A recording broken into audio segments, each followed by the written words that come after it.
ഇന്ന് നമ്മൾ ചെയ്യാൻ പോകുന്ന ഭയങ്കര ബ്യൂട്ടിഫുൾ ആയിട്ടുള്ള രണ്ട് ചാപ്റ്റേഴ്സാണ്. ഭഗവത്ഗീതയിൽ ചാപ്റ്റർ 12 ആൻഡ് ചാപ്റ്റർ 13. അപ്പം ഇതുവരെ കൃഷ്ണൻ അർജുനന് പറഞ്ഞു കൊടുക്കുന്നത് എല്ലാം ഫിസിക്കലായിട്ടുള്ള കാര്യങ്ങളെ പറ്റിയിട്ടാണ്. നമ്മളെങ്ങനെ കൺട്രോൾ ചെയ്യാം, അതായത് നമ്മുടെ മൈൻഡ് എങ്ങനെ കൺട്രോൾ ചെയ്യാം, നമുക്ക് എന്തൊക്കെ കാണാം, ഇല്യൂഷൻ എന്താണ്, നമ്മൾ കാണുന്നത് അത് നമ്മുടെ തോട്ടാണ്.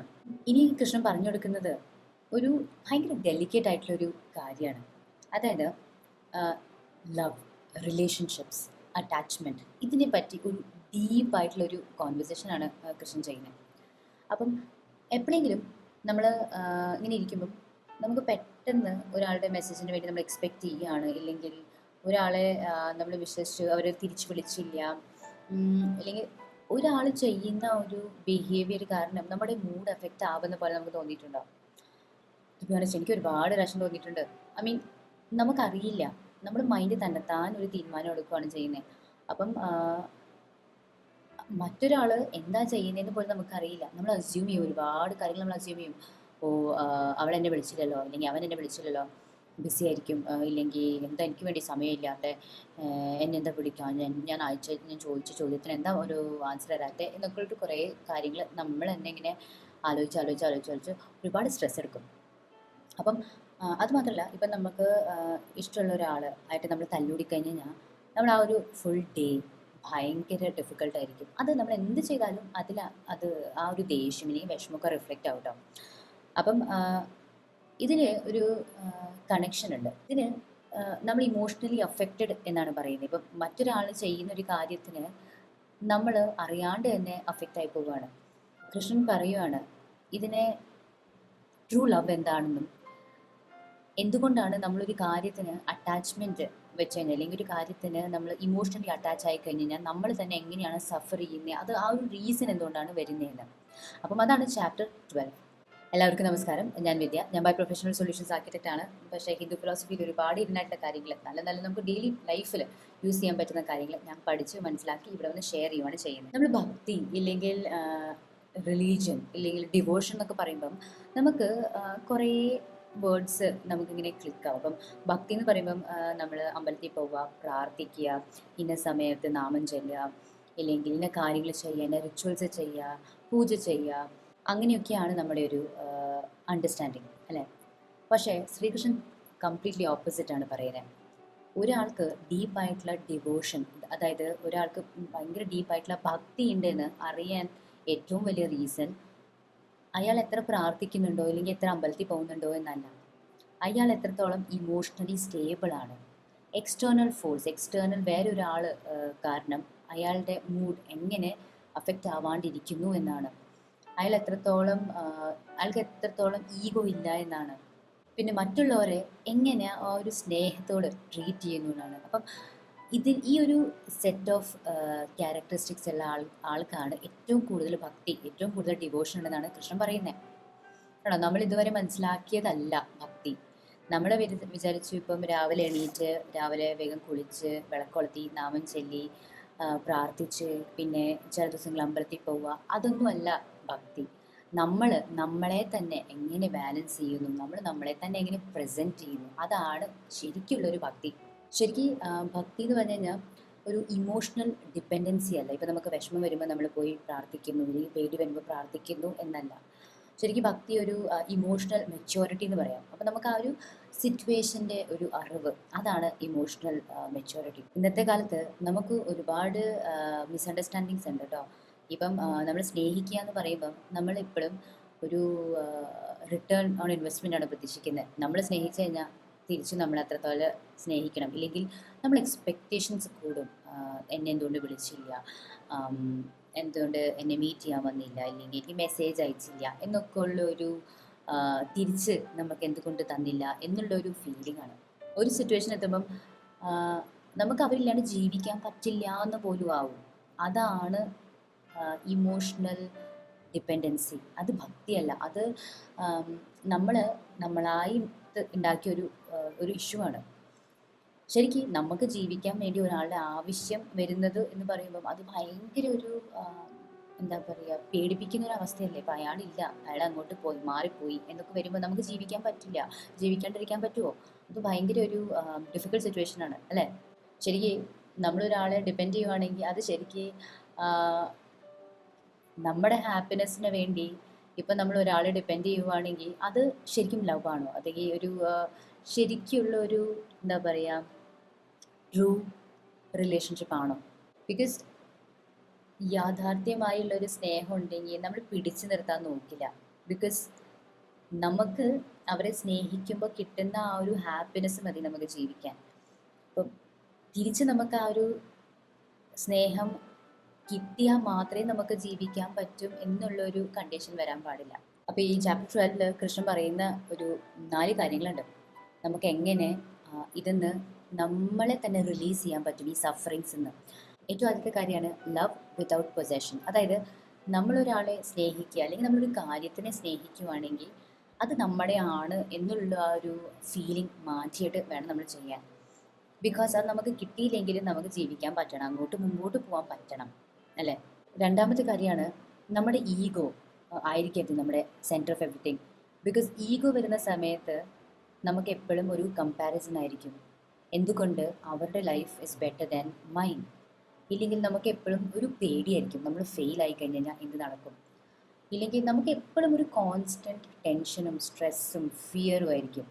ബിക്കോസ് നമ്മുടെ ലൈഫ് മറ്റുള്ളവരുടെ ലൈഫായിട്ട് നമ്മൾ കമ്പയർ ചെയ്യുക, ഇല്ലെങ്കിൽ ആ ഒരു ആ ഒരു അവരുടെ ഒരു ലൈഫാണ് നമ്മളൊരു ടാർഗറ്റായിട്ട് വെക്കുന്നത് അല്ലേ.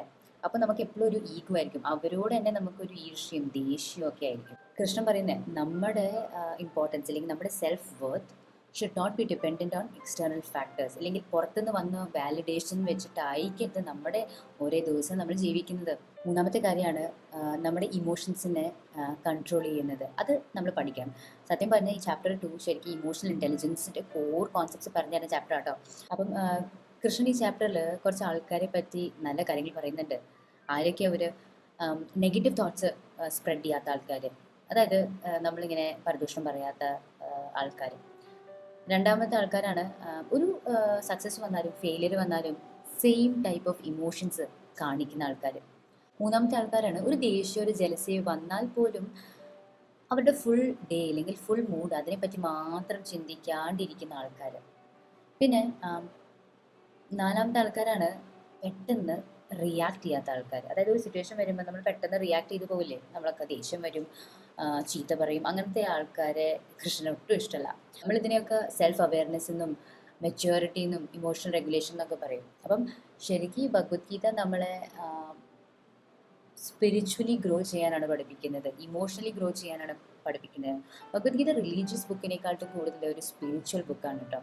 നാലാമത്തെ കാര്യമാണ് നമ്മൾ എസ്കേപ്പിസം അല്ല നമ്മൾ നോക്കേണ്ടത്. അതായത് ഒരു കാര്യം വരുമ്പം അവിടെ നിന്ന് മാറിപ്പോവുക അല്ലെങ്കിൽ എല്ലാം ഉപേക്ഷിക്കുക എന്നല്ല, എങ്ങനെ നമ്മുടെ ലൈഫിന് ട്രാൻസ്ഫോം ചെയ്യാൻ പറ്റുമെന്നാണ് നമ്മളെ പഠിപ്പിക്കുന്നത്. അപ്പം കുറേ ആൾക്കാർ സ്പിരിച്വാലിറ്റി എന്നൊക്കെ പറയുമ്പം ഒരു മിസ്അണ്ടർസ്റ്റാൻഡിങ് ഉണ്ട്. എല്ലാം ഉപേക്ഷിച്ച് മെഡിറ്റേറ്റ് ചെയ്യുക, ഇല്ലെങ്കിൽ ഒരു മലയുടെ മുകളിൽ പോയി നിൽക്കുക, ഇല്ലെങ്കിൽ ആശ്രമത്തിൽ പോയി താമസിക്കുക, ഫുൾ നമ്മുടെ വേൾഡായിട്ട് ഡിസ്കണക്റ്റഡ് ആവുക എന്നാണ് ആൾക്കാർ വിചാരിക്കുന്നത്. പക്ഷേ കൃഷ്ണൻ ഒരിക്കലും പറയുന്നില്ല സ്റ്റോപ്പ് ലവിങ്, ഇല്ലെങ്കിൽ സ്റ്റോപ്പ് ആക്ടിങ്, ഇല്ലെങ്കിൽ സ്റ്റോപ്പ് ഫീലിംഗ് ഇമോഷൻസ്. കൃഷ്ണൻ ഒരിക്കലും അങ്ങനെ പറയുന്നില്ല കേട്ടോ. ശരിക്കും കൃഷ്ണൻ അർജുനന് പറഞ്ഞു കൊടുക്കുകയാണ് ചെയ്യുന്നത്, ഇതൊക്കെ ഇമോഷൻസ് വേണം, പക്ഷേ അതിൻ്റെ ഒരു സ്ലേവായി നമ്മൾ ഒരു കാര്യം ചെയ്യാൻ പാടില്ല. ബിക്കോസ് നമ്മളാണ് നമ്മുടെ ഇമോഷൻസിനെ കൺട്രോൾ ചെയ്യേണ്ടത്, നമ്മുടെ ഇമോഷൻസ് അല്ല നമ്മൾ കൺട്രോൾ ചെയ്യേണ്ടത്. അപ്പം ഈ ഇമോഷൻസ് ഒക്കെ നമുക്ക് ആവശ്യമാണ്. നമുക്ക് ഒരു ഇമോഷൻ വരുമ്പം അതിനെ റിയാക്റ്റും ചെയ്യണം, പക്ഷേ ആ reaction should not consume us. അതായത് അത് നമ്മളെ തിന്നരുത് എന്നുള്ള രീതിയിലാണ് പറയുന്നത്. അപ്പം കൃഷ്ണൻ പറയുകയാണ് നമ്മളിതൊക്കെ ചെയ്യണം, നമ്മൾ ഹാർഡ് വർക്ക് ചെയ്യണം വിത്തൗട്ട് എക്സ്പെക്റ്റിംഗ് ദി ഔട്ട്കം. അല്ലെങ്കിൽ ഔട്ട്കം നോക്കിയിട്ട് നമ്മൾ ഹാർഡ് വർക്ക് ചെയ്യാൻ നോക്കരുത്. നമ്മൾ ആൾക്കാരെ ഹെൽപ്പ് ചെയ്യണം, അതിൻ്റെ ഒരു കമ്പാഷൻ വേണം നമുക്ക്. പിന്നെ നമ്മൾ ആ നെഗറ്റീവ് ഫീലിങ്ങിൽ മാത്രം നിൽക്കരുത്. അതൊരു ഇമോഷനാണ് എന്ന് മനസ്സിലാക്കിയിട്ട് നമ്മൾ അടുത്ത കാര്യം ചെയ്യണം. പിന്നെ നമ്മൾ കോൺസ്റ്റൻ്റ് ആയിട്ട് ചെയ്യുന്ന കമ്പാരിസൺ അത് നമ്മൾ ഒഴിവാക്കണം. അപ്പം ഇതൊക്കെ സ്ലോ ആയിട്ടുള്ളൊരു പ്രോസസ്സാണ്. നമുക്ക് പെട്ടെന്ന് സ്പിരിച്വലി സ്റ്റേബിൾ ആവാൻ പറ്റില്ല, ഇതൊക്കെ ഗ്രാജുവലി നടക്കുന്ന കാര്യങ്ങളാണ്. പക്ഷേ നമ്മളൊരു കാര്യം ചെയ്യുമ്പം ഒരു അറ്റാച്ച്മെൻറ്റ്, ഇല്ലെങ്കിൽ നമ്മളൊരാളെ സ്നേഹിക്കുക, ഒരു കാര്യത്തിനെ സ്നേഹിക്കുകയാണെങ്കിലും നമുക്ക് മനസ്സ് നിറഞ്ഞ് ഇഷ്ടമുള്ള അത്രയും സ്നേഹിക്കാൻ പറ്റും, ഇഷ്ടമുള്ള അത്രയും നമുക്ക് ഹാർഡ് വർക്ക് ചെയ്യാൻ പറ്റും. പക്ഷേ തിരിച്ച് നമുക്ക് അത്ര തന്നെ കിട്ടണം, ഇല്ലെങ്കിൽ തിരിച്ച് നമ്മൾ അത്ര തന്നെ എക്സ്പെക്ട് ചെയ്യുന്നത് എന്നുള്ളൊരു നമ്മുടെ ഒരു വിചാരം ഉണ്ടല്ലോ, അത് നമ്മൾ ചെയ്യാൻ പാടില്ല. ബിക്കോസ് അവിടുന്ന് എന്ത് കിട്ടുന്നു നമുക്ക് കൺട്രോൾ ഇല്ല. പക്ഷെ നമുക്ക് എന്തൊക്കെ കൊടുക്കാൻ പറ്റുന്നു അത് നമ്മുടെ കയ്യിലാണുള്ളത്. ഇനി നമ്മൾ ചാപ്റ്റർ 13 ആണ് നോക്കാൻ പോകുന്നത്. ഇതിൽ ഭയങ്കര ഓബ്വിയസ് ആയിട്ടുള്ളൊരു കാര്യമാണ് പറയുന്നത്. അപ്പം കൃഷ്ണൻ ചോദിക്കുകയാണ്, എന്തുകൊണ്ടാണ് നമുക്ക് നമ്മുടെ ഇമോഷൻസ് കാരണം നമ്മൾ സഫർ ചെയ്യുന്നതെന്ന്. മറ്റുള്ളവർ ചെയ്ത കാര്യം കാരണം നമ്മൾ ഇമോഷണലി എഫക്റ്റ് ആയി, എന്നിട്ട് സഫർ ചെയ്യുന്നത് നമ്മൾ. അതിൻ്റെ ഏറ്റവും വലിയ റീസൺ എന്ന് പറഞ്ഞു കഴിഞ്ഞാൽ നമ്മുടെ ഇമോഷൻസ് നമ്മുടെ ഐഡൻറ്റിറ്റി ആയി മാറിയിട്ടുണ്ട്. അത് നമ്മൾ തന്നെ അറിയാണ്ട് നമ്മുടെ ഐഡൻറ്റിറ്റി ആക്കി നമ്മൾ വെച്ചിട്ടുണ്ട്. ഇപ്പോൾ ഫോർ എക്സാമ്പിൾ, ഇപ്പോഴത്തെ കാലത്ത് നമുക്ക് ഏറ്റവും എഫക്റ്റ് ചെയ്യുന്ന കാര്യങ്ങളാണ് നമ്മുടെ ലുക്സ്, നമ്മുടെ കരിയർ, പിന്നെ നമ്മുടെ ഫൈനാൻഷ്യൽ സ്റ്റേറ്റസ്, നമ്മുടെ റിലേഷൻഷിപ്സ്, നമുക്ക് പുറത്തുനിന്ന് കിട്ടുന്ന വാലിഡേഷൻ. അപ്പം ഇതൊക്കെ ഉണ്ടെങ്കിൽ മാത്രമാണ് നമ്മൾ ഹാപ്പി ആവുന്നത്, അല്ലേ? എന്ത് വിയേർഡായിട്ടുള്ള കാര്യങ്ങൾ, അതൊക്കെ പുറത്തുനിന്ന് കിട്ടുന്ന കാര്യങ്ങളാണ്. ഇപ്പം നമ്മുടെ അതുകൊണ്ട് തന്നെ ഇതിന് ഒരേ സാധനത്തിന് എന്തെങ്കിലും കുറവോ കൂടുതലോ ആയി കഴിഞ്ഞ് കഴിഞ്ഞാൽ നമ്മൾ ഇംബാലൻസ് ആവും. ഇപ്പം നമുക്ക് ഏജിങ് സ്റ്റാർട്ട് ആയി കഴിഞ്ഞ് കഴിഞ്ഞാൽ നമുക്ക് ഭയങ്കര പേടിയായി തുടങ്ങും. ഓക്കെ, നമ്മുടെ ലുക്സ് ഇല്ല, അല്ലെങ്കിൽ നമ്മൾ ലുക്സ് കുറഞ്ഞുകൊണ്ടിരിക്കുവാണ്, ഇനി നമ്മൾ ഇഷ്ടപ്പെടാണ്ടിരിക്കും ആൾക്കാർ, അല്ലെങ്കിൽ നമ്മുടെ സൊസൈറ്റിയിലുള്ള ആ ഇമേജ് പോകുമോ എന്നുള്ളൊരു പേടിയാണ്.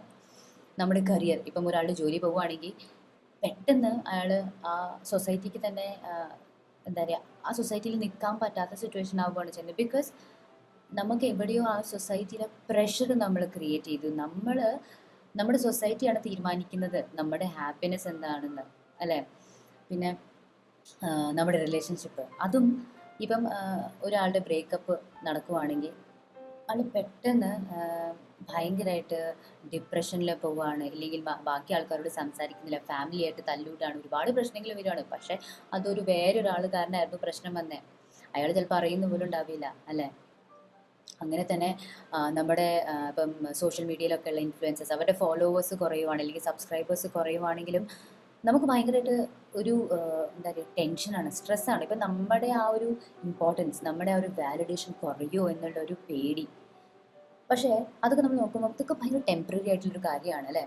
ഇന്നിപ്പം സബ്സ്ക്രൈബേഴ്സ് എൻ്റെ തന്നെ നോക്കുവാണെങ്കിൽ 814 സബ്സ്ക്രൈബേഴ്സ് ഉണ്ട്. അത് ചില സമയത്ത് കൂടും, ചില സമയത്ത് കുറയും. ഞാൻ ആദ്യമായിട്ട് തുടങ്ങിയപ്പോൾ തന്നെ 0 സബ്സ്ക്രൈബേഴ്സ് വെച്ചാണ്. ചില സമയത്ത് ചില വീഡിയോസ് നന്നായിട്ട് വരുമ്പോൾ സബ്സ്ക്രൈബേഴ്സ് കൂടും. അപ്പം ഭയങ്കര സന്തോഷമാണ്. പക്ഷേ എന്തെങ്കിലും ഒരു വീഡിയോ ഭയങ്കര ചീത്തയായി, ഇല്ലെങ്കിൽ ഞാനൊരു ബ്രേക്ക് എടുക്കുകയാണ്, 2-3 ആഴ്ച പോസ്റ്റ് ചെയ്യാൻ പറ്റില്ലെങ്കിൽ പെട്ടെന്ന് സബ്സ്ക്രൈബർ കൗണ്ട് ഡൗൺ ആവും. അപ്പം നമ്മൾ എങ്ങനെയൊക്കെയോ അറ്റാച്ച് ചെയ്യാൻ തുടങ്ങും. ഓക്കെ, എൻ്റെ വാലിഡേഷൻ അല്ലെങ്കിൽ എൻ്റെ ഇമ്പോർട്ടൻസ് നമ്മുടെ സബ്സ്ക്രൈബേഴ്സ് വെച്ചിട്ടാണോ? അങ്ങനെയൊന്നും അല്ല കേട്ടോ. നമ്മളൊരു കമ്മ്യൂണിറ്റി ക്രിയേറ്റ് ചെയ്യുകയാണ് ചെയ്യുന്നത്. അപ്പം എനിക്കറിയുന്ന കാര്യങ്ങൾ ഞാൻ പറഞ്ഞിരുന്നു, ഞാൻ പഠിച്ച് പറഞ്ഞിരുന്നു. അപ്പം അതൊരു ഷെയറിംഗ് ആണ്. അപ്പം ഭഗവത്ഗീത പറയുന്നത് സഫറിങ് സ്റ്റാർട്ട് ആവുന്ന ഒരു പോയിന്റ് എന്ന് പറഞ്ഞു കഴിഞ്ഞാൽ നമ്മൾ തെറ്റായ കാര്യത്തിനെ നമ്മുടെ ഐഡൻറ്റിറ്റി ആയി ലേബൽ ചെയ്യുന്ന സമയത്താണ്. അത് നമുക്ക് തന്നെ അറിയാൻ പറ്റില്ല, അറിയാണ്ട് നമ്മൾ തെറ്റ് പറ്റിപ്പോവുക ചെയ്യുന്നത്. അപ്പോൾ കൃഷ്ണൻ ചോദിക്കുകയാണ്, ശരിക്കും ഈ ലൈഫ് ആരാണ് ജീവിക്കുന്നത്? കൃഷ്ണൻ നമ്മുടെ ലൈഫിനെ മൾട്ടിപ്പിൾ പാർട്സായിട്ട് സെപ്പറേറ്റ് ചെയ്യുകയാണ് ചെയ്യുന്നത്. നമ്മുടെ മൈൻഡ്, നമ്മുടെ ബോഡി, നമ്മുടെ ഇമോഷൻസ്, നമ്മുടെ തോട്ട്, ഇതൊക്കെ നമ്മുടെ പാർട്ടാണ്. പക്ഷേ നമ്മൾ ആലോചിക്കുന്നതാണ് നമ്മുടെ തോട്ടായിട്ട് വരുന്നതും, നമ്മുടെ ഇമോഷൻസ് ആയിട്ട് വരുന്നതും, നമ്മുടെ ഐഡൻറ്റിറ്റി ആയി വരുന്നത്. അപ്പം നമ്മുടെ ബോഡിയും നമ്മുടെ സോളിനും ഒരു ഇതുമില്ല, ഒരു ഇമ്പോർട്ടൻസും ഇല്ല, ഒരു റോളും ഇല്ല. നമ്മുടെ തോട്ട് തന്നെയാണ് നമ്മളായി മാറുന്നത്.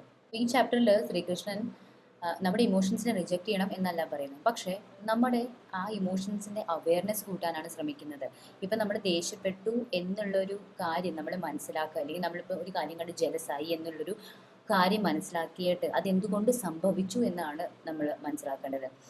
അല്ലാണ്ട് നമ്മൾ ജലസായി ഇരുന്നു, നമ്മുടെ മൂഡ് കേടായി, നമ്മൾ ബാക്കി ആൾക്കാരോട് ദേഷ്യപ്പെട്ടിരുന്നു, നമ്മുടെ ഫുൾ വീക്കെൻഡ് പോയി, അങ്ങനെയല്ല നമ്മൾ നമ്മുടെ ലൈഫ് ജീവിക്കേണ്ടത്, അല്ലേ?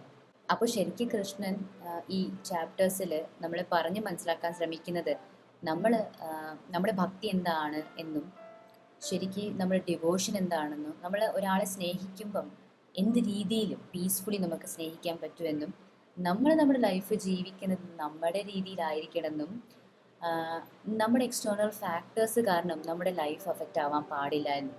ഭയങ്കര ഓബ്വിയസ് ആയിട്ടുള്ള കാര്യമാണ് കേട്ടോ, നമുക്ക് എല്ലാവർക്കും അറിയുന്ന കാര്യമാണ്. പക്ഷേ ഇപ്പം ഞാൻ ഭഗവത്ഗീത വായിക്കുമ്പോഴാണ് ശരിയാണല്ലോ, എന്തുകൊണ്ടാണ് ഞാൻ അന്ന് തല്ലുകൂടിയിരുന്നു, എൻ്റെ മൂഡ് കേടായി. തല്ലുകൂട്ടിയിരുന്ന ആൾക്ക് ഒരു എന്താ പറയുക, ഒരു ഐഡിയ ഉണ്ടായിരുന്നില്ല. എൻ്റെ മൂഡ് കേടായിരുന്നു, എൻ്റെ ബാക്കി കാര്യങ്ങൾ എഫക്റ്റ് ആവുമായിരുന്നു. അങ്ങനെയൊക്കെ ഞാൻ ആലോചിക്കുമ്പം ഞാനൊരു ദിവസം വേസ്റ്റ് ചെയ്തു എന്ന് പോലെ തോന്നും അല്ലേ. അപ്പം നമ്മൾ ഭയങ്കരമായിട്ട് ഡീപ്പായിട്ട് ആലോചിക്കാനുള്ള കാര്യം കേട്ടോ. നമുക്ക് എല്ലാവർക്കും ഭയങ്കരമായിട്ട് തോന്നുന്ന ഇമോഷൻസ് ആണ്. അപ്പം ഇമോഷൻസ് നമ്മൾ കൺസ്യൂം ചെയ്യാൻ പാടില്ല. നമ്മളാണ് നമ്മുടെ ഇമോഷൻസിനെ കൺട്രോൾ ചെയ്യേണ്ടത്. അപ്പോൾ കൃഷ്ണൻ പറയുന്നത് ഒരാളുടെ ഭക്തി അയാളുടെ ഇമോഷണൽ സ്റ്റേബിലിറ്റിയാണ്. അല്ലാണ്ട് നമ്മൾ പ്രാർത്ഥിക്കാൻ 1 മണിക്കൂർ എടുക്കുന്നോ ഇല്ലെങ്കിൽ അമ്പലത്തിൽ പോയി എന്താ പറയുക പൂജകൾ ചെയ്യുന്നോ എന്നല്ല ഒരാളുടെ ഭക്തി. അപ്പം എല്ലാവർക്കും ഈ വീഡിയോ മനസ്സിലായി എന്ന് വിശ്വസിക്കുന്നു. നിങ്ങൾ എന്തായാലും നിങ്ങളുടെ ലൈഫിലേക്ക് ഇംപ്ലിമെൻറ്റ് ചെയ്ത് നോക്കുക. എന്നാലേ അതിൻ്റെ ഒരു ഡിഫറൻസ്, അതിൻ്റെ ഒരു ഇമ്പോർട്ടൻസ് മനസ്സിലാവുള്ളൂ. നിങ്ങൾ വീഡിയോ കണ്ട് നിങ്ങൾക്ക് നിങ്ങളുടെ അഭിപ്രായങ്ങൾ എന്താണെന്ന് പറഞ്ഞു തരൂ. ഈ വീഡിയോ ഇഷ്ടപ്പെട്ടെങ്കിൽ ഒരു കമൻറ്റ് ഇടൂ. നിങ്ങൾ ആദ്യമായിട്ടാണ് ചാനൽ വരുന്നെങ്കിൽ സബ്സ്ക്രൈബ് ചെയ്യാൻ മറക്കരുത്. Thank you. Bye bye.